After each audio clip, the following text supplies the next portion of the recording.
महिला आरक्षण bill pass, लेकिन क्या बदलेगी हमारी संस्कृति? जाने 2024 के चुनाव पर कैसे होगा असर। नारी शक्ति वंदन अधिनियम नाम से महिला आरक्षण विधेयक संसद से पारित हो गया है।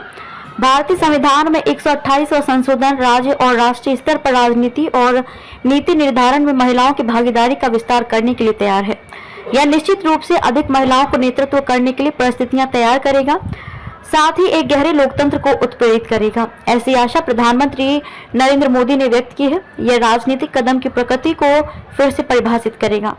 इसे अतिरिक्त राजनीति को अधिक सही मायने में प्रतिनिधित्व बनाएगा। चुनावी राजनीति में विशेषकर 2024 के संसदीय चुनाव में महिला आरक्षण के लामबंदी प्रभाव का आकलन पर कुछ चीजें सामने आती हैं। जैसा कि विभिन्न चुनावी नतीजों से पता चलता है, पीएम नरेंद्र मोदी के नेतृत्व वाली भाजपा महिला आरक्षण विधेयक इस समर्थन को बढ़ाने और समेकित करने जा रहा है। ये बड़ी संख्या में नई महिला मतदाताओं को ला सकता है, साथ ही बीजेपी की महिला कैडर में काफी इजाफा कर सकता है। यह पीएम मोदी को जाति और धर्म से परे महिलाओं के बीच लंबे समय तक चलने वाली राजनीतिक पूंजी दे सकता है। विधेयक का समय 2024 के चुनाव और आगामी राज्य चुनाव को प्रभावित करने के लिए बाध्य है। हम आने वाले महीनों में इसके इर्द गिर्द दो तरह की प्रतिस्पर्धी कहानियां देखेंगे। एक भाजपा का नैरेटिव है जो दावा करेगा कि उसने महिला आरक्षण के सपने को पूरा किया। दूसरा कांग्रेस का नैरेटिव है जो दावा करता है कि उसने संसद में इस चर्चा की शुरुआत की। जैसा कि हम जानते हैं, काम पूरा करने वालों को काम शुरू करने वालों की तुलना में अधिक लाभ मिलता है। केवल एक ही तरीका है जिसके माध्यम से विपक्ष भाजपा की ओर महिला मतदाताओं के भारी प्रवाह को रोकने की कोशिश कर सकता है। वे है सही जीतने योग्य महिला उम्मीदवारों को टिकट देना।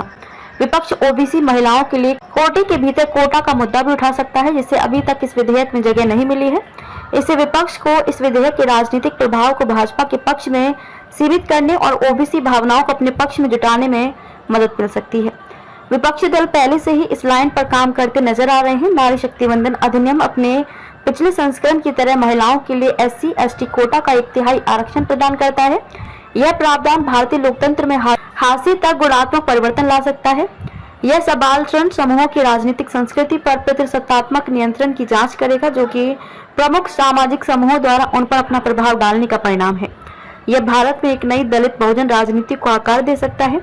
बाबा साहब अम्बेडकर और कांशीराम जैसे दलित बहुजन नेताओं और विचारकों ने दलित राजनीति में महिलाओं के लिए जगह बनाने की कोशिश की। बसपा नेता मायावती का करियर इन्हीं कोशिशों का नतीजा है, जबकि बहनजी दलित महिलाओं के समुदाय को भुगतान करने में विफल रही। उन्होंने अपनी पार्टी में ऐसे नेताओं को विकसित नहीं किया। बसपा और मायावती ने दलित महिलाओं के बीच भारी लोकप्रियता हासिल की।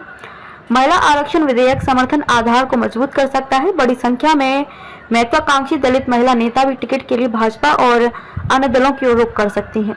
जैसा कि हम जानते हैं, शिक्षित और उद्यमशील दलितों का एक बड़ा और उभरता हुआ वर्ग राजनीति में भाग लेने का इच्छुक है। 7 दशकों के बढ़ते जमीनी स्तर के लोकतंत्र ने दलित महिलाओं का स्थानीय नेतृत्व भी तैयार किया है। ये राजनीतिक रूप से जागरूक, सक्षम, निम्न वर्गीय महिलाएं उच्च नेतृत्व की आकांक्षा रखती हैं। यह विधेयक उनमें ऊपर की ओर राजनीतिक गतिशीलता लाएगा। हालांकि इस विधेयक द्वारा बनाई गई आशा के दायरे में कुछ महत्वपूर्ण मुद्दे हैं जिनका समाधान किया जाना बाकी है। सबसे पहले SC और ST के बीच प्रत्येक राज्य और क्षेत्र में केवल कुछ जातियों और समूहों ने मैदान में प्रवेश करने के लिए राजनीतिक दृश्यता और आर्थिक क्षमता हासिल कर ली है।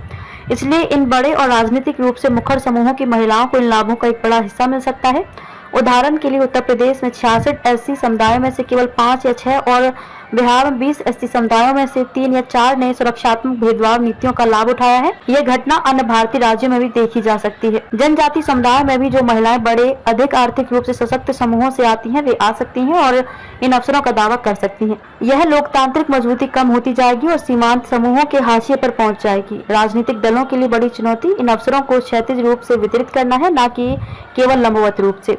लेकिन क्या महिलाओं की भागीदारी राजनीति में एक नई संस्कृति का निर्माण करेगी और पितृसत्तात्मक मानदंडों को पीछे धकेल देगी?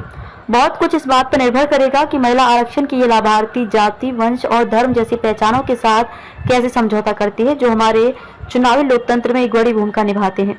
राजनीति में महिला आरक्षण इन 3 तरह से उत्पीड़ित महिलाओं, जो महिला, दलित और गरीब होने का खामियाजा भुगतती हैं, के लिए इन तथ्यों को तोड़ मरोड़ कर सशक्तिकरण के रास्ते में बदलने की स्थितियां पैदा करेगा।